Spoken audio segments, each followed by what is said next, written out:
Uh, if you are having problems removing insulation from tiny wires, it happened I just came up with the solution because I was sharing your pain.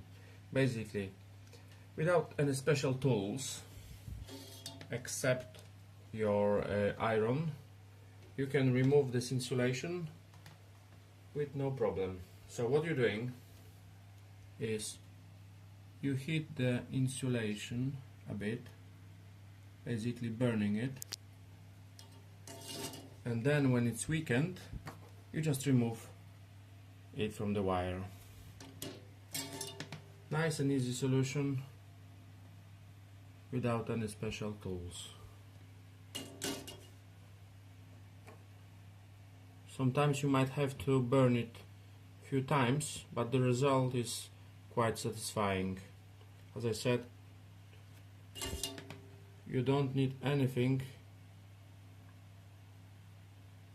except your iron. So that's it.